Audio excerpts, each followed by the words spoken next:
Hola, ¿qué tal a todos? Esta vez me gustaría continuar con un tema que empecé en el video pasado, que era el de el papel del Estado, cuyo origen es el de un bandido. Un bandido que eventualmente se convirtió en un bandido estacionario, un saqueador estacionario, en virtud de que era más redituable tanto para quienes ejercían el poder coercivo de este Estado y tanto para quienes eran los saqueados, el tener un cierto sistema de orden. Era mejor para todos los involucrados el tener cierto grado de estabilidad. Es decir, para quienes después de la revolución agricultural tenían que temer por la integridad de sus vidas y qué le iba a pasar a aquello que producían, porque no sabían si mañana les iban a quitar, le iba a quitar todo a algún grupo de bandidos nómadas, la incertidumbre era algo terrible. Incentivaba a las personas a mejor no producir mucho para evitar volverse presas atractivas de estos bandidos. Estos bandidos, estos grupos de bandidos a su vez, pues se encontraron con esto, con que eventualmente ya no era tan redituable para ellos el saquear comunidades, pues los frutos obtenidos de esta labor tan riesgosa terminaban no valiendo la pena.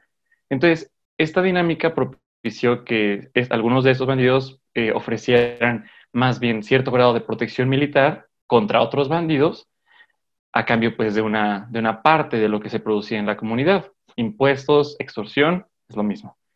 Es tan prevalente esa dinámica, como decía previamente, que puedes notar que en donde el Estado, que es el saqueador estacionario en turno, no ejerce poder efectivamente, llegan otro tipo de saqueadores estacionarios a querer ejercer el mismo tipo de coerción, de extorsión, como es el caso en ciertas partes de la República Mexicana donde los narcos ejercen ese papel, el de llegar, extorsionarte, amenazarte y eventualmente conseguir que tú les pagues una tajada de lo que produces, a cambio de que, por un lado, ellos no te secuestren, no te maten, no te quemen tu tienda, y pues, por otro lado, a cambio de que te protejan de otros grupitos de bandidos, de ladrones, de otros narcos también, ¿no? Entonces, partiendo de este papel del Estado como un bandido estacionario, y partiendo también del entendimiento de que este arreglo de bandido estacionario surgió meramente para proveer una estabilidad para quienes eran saqueados, y dos, una fuente de ingresos más estable también para quienes tenían el papel de saqueadores. Es importante notar que en ese sentido los incentivos de quienes son saqueados y de quienes saquean se alinean un tanto, porque al saqueador le conviene que el saqueado produzca lo más que se pueda para que cualquier tasa porcentual de saqueo que este saqueador ejerza sea mayor en función de la cantidad bruta de bienes y servicios, de riqueza que la comunidad saqueada produce. En ese sentido, ese es de lo que viene, por ejemplo, viene muy de la mano la noción de Milton Friedman de que el papel del Estado solo debería de ejercer pues tres ramas. La rama militar, precisamente para ejercer efectivamente este papel de saqueador estacionario que te protege de otros saqueadores. El, la rama militar del Estado permite que no te invadan otros estados y que el único que te pueda saquear, en teoría, sea el Estado, ¿no? Tu gobierno. Por otro lado, el sistema de cortes para permitir precisamente que los contratos entre particulares se respeten. Si tú haces X trato con tu vecino, este se lleve a su conclusión y la otra persona no te pueda defraudar. Y por otro lado, el sistema de policía, que es el que permite también al Estado ejercer su monopolio de violencia en busca de que el sistema de cortes tenga cierta efectividad. De nada sirve que exista un sistema de cortes si no tiene un brazo armado que le permita, pues, citar a las personas y obligarlas a cumplir con aquellos acuerdos en los que ya se habían involucrado, ¿no? Esos tres papeles del Estado que básicamente, dependiendo de tu orientación política, si eres anarcocapitalista podrías pensar que no, que el Estado es ilegítimo. Concordaría un poquito con ese sentimiento. Sin embargo, pues no vivimos en un mundo perfecto y ese grado de estabilidad que produce el Estado es pues algo a cierto grado deseable. Entonces, un minarquista, que es precisamente quienes abogan por un papel mínimo del Estado, lo vemos como un mal necesario a quien debe de mantenerse confinado, restringido. Estaría de acuerdo, como digo, con esos tres papeles. El problema cuando el Estado ejerce algo más que esos tres papeles es que el Estado tiene que obtener recursos para funcionar, los impuestos.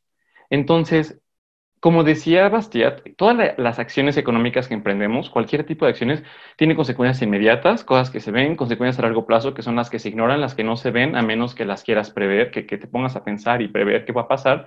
Pero también hay otro tipo de cosas que no se ven inmediatamente porque no nos resulta natural pensar de esa forma. Son los costos de oportunidad. Por ejemplo, si el Estado te cobra cualquier cantidad de dinero por hacer negocios, te quita una parte de tu salario, te cobra impuestos al valor agregado por cada cosa que tú compras, ese valor extra que va a las arcas del Estado es dinero que tú ya no usaste. El costo de oportunidad es aquello a lo que renuncias por tomar cierto camino. Si tú ocupas una hora de tu tiempo viendo Facebook, tus redes sociales, es una hora de tu tiempo que ya no pudiste ocupar en tu trabajo, en tu negocio, estudiando, ¿no? O sea, los recursos son escasos y dependen de ser dirigidos efectivamente. Entonces, cada que tú decides darle cierto uso a un recurso, estás renunciando a los usos alternativos de ese recurso. Con los impuestos, es lo mismo, o sea, hay un costo de oportunidad. El hecho de que el Estado te cobre 10 pesos por comprarte, por ejemplo, de impuesto al valor agregado por haberte comprado, no sé, un cuaderno, son 10 pesos que tú ya no pudiste ocupar para otra cosa. Entonces, en este caso, asumiendo los tres roles fundamentales del Estado como los que citaba Milton Friedman, puedes entender que, por ejemplo, es algo hasta cierto grado deseable. Estás dispuesto a renunciar a ese consumo propio, a esa gratificación, a esa utilidad, con tal de que el Estado pueda funcionar y ejercer estos roles para que al menos tu propiedad privada, los tratos que haces con otras personas, estén cuidados para que también no tengas que estarte preocupando porque otro país va a invadirte, etcétera. Es hasta cierto grado deseable, es algo con lo que podríamos estar de acuerdo. Sin embargo, cuando el Estado empieza a tratar, que es siempre la tendencia del Estado, cabe resaltar, el volverse cada vez más grande. Digo, ¿qué bandido va a querer detenerse cuando te puede quitar cierta cantidad de dinero si el bandido tiene este monopolio sobre la fuerza y bien puede salirse con la suya durante mucho tiempo, quitándote cada vez más? Entonces, es la tendencia del Estado, siempre volverse más grande, más poderoso. Cuando el Estado empieza a hacer esto, empieza a ocupar justificaciones para quitarte más impuestos, proveer sistema de salud, proveer subsidios, proveer regulaciones, proveer algún tipo de programas sociales de asistencialismo, es donde empiezas a ver un conflicto entre los intereses del Estado, que no son tus intereses, reitero. Siempre hay que tener esa mesura de ver al Estado no como un ente benévolo, sino como un mal, el menor entre dos males, nada más. Entonces el conflicto empieza cuando el Estado quiere empezar a quitarte más para empezar a fondear otro tipo de actividades que según el Estado son necesarias. El problema con esto es que estos bienes, estos servicios que el Estado va a proveer, que se supone que son para tu bien, pecan de no serlo, no son para tu bien, porque nadie mejor que tú puede saber en qué ocupar ese dinero. Cada persona es extremadamente única, es irrepetible realmente, a menos que tengas un gemelo idéntico, nadie va a ser igual que tú, ni cerca, ni de cerca. Tu constitución genética, que de acuerdo con nociones de un campo de la genética que se llama genética de la conducta, dicta que tus genes van a dictar el 50% de tus conductas, el resto es dictado por tu ambiente, tus padres, el lugar donde te criaste, etcétera, etcétera, lo que te pasa en la vida. Cada persona es extremadamente única. Entonces, solamente tú como individuo puedes saber en qué te va a gratificar más, por qué trabajas y en qué gastas aquello por lo que sudaste, por lo que trabajaste. Los oficiales gubernamentales no tienen ninguna forma de saber mejor que tú qué es lo que más te conviene. Para eso está el comercio, porque de la mano del interés de cada persona que quiere comerciar, tú te beneficias. Las personas no nos servimos las unas a las otras por ser benévolas, lo hacemos porque queremos ganar algo. No es necesariamente moral, pero es la forma en la que funciona el mundo. Y a través de ese querer ganar, tenemos que forzarnos a servirle al prójimo. Esta dinámica que es el mercado, el libre mercado, es lo que ya permite que tú encuentres a quién le vas a comprar, a quién no le vas a comprar, en qué vas a trabajar, cuántas horas vas a trabajar y con qué fin. Si el Estado empieza a absorber más papeles, te encuentras con ese entorpecimiento en donde, por un lado, el Estado, tú pagas el costo de oportunidad, tú eres el que renuncia. Pero el Estado que toma la decisión de en qué se va a ocupar tu dinero no está en la posición de, uno, beneficiarse realmente de aquel servicio o bien que va a proveerte a cambio de tus impuestos. Los oficiales gubernamentales no van a no se atienden sus necesidades de salud en los hospitales públicos, por ejemplo, ¿no? O sea, ellos saben que son de pésima calidad y por lo tanto buscan otras alternativas, mientras a ti te obligan a ocupar la alternativa proporcionada por el gobierno. Entonces, por otro lado, cuando estas alternativas, cuando aquello que ellos te están proveyendo es nocivo, es malo, los oficiales gubernamentales están totalmente exentos de las consecuencias negativas. En contraste, si tú tomas una decisión, tú decides gastarte 10 pesos en una Coca-Cola en lugar de algo más saludable, tú eres quien paga las consecuencias. Tú y solo tú. Cuando, con las decisiones gubernamentales, tú pagas las consecuencias, ellos reciben cualquier tipo de beneficio, ellos reciben tu dinero sin preocuparse por cualquier consecuencia negativa, pues estas van a ser sufridas por la gente.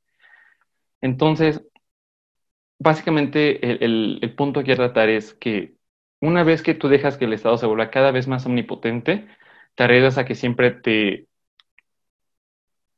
arriesgas a siempre tener servicios, bienes, servicios provistos por el Estado de una menor calidad de lo que tú los encontrarías en el mercado, porque nunca van a ser exactamente por lo que tú hubieras pagado si tuvieras tenido la decisión.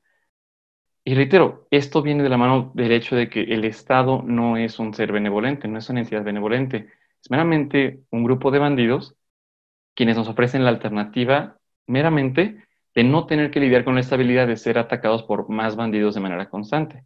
Esta estabilidad permite hasta cierto grado prosperidad económica, nos ayuda a cuidar mejor nuestros derechos de propiedad.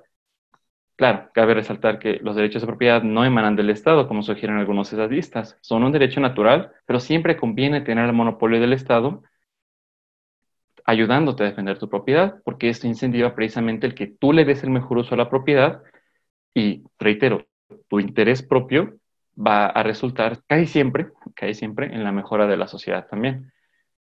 Entonces, no nos dejemos llevar nuevamente por la retórica de los políticos. Ellos no les interesa tu bienestar, solamente tú puedes procurar tu bienestar de manera efectiva y empecemos a tener esa mesura de ver al Estado como lo que es, meramente un bandido estacionario, el menor entre dos males, nada más.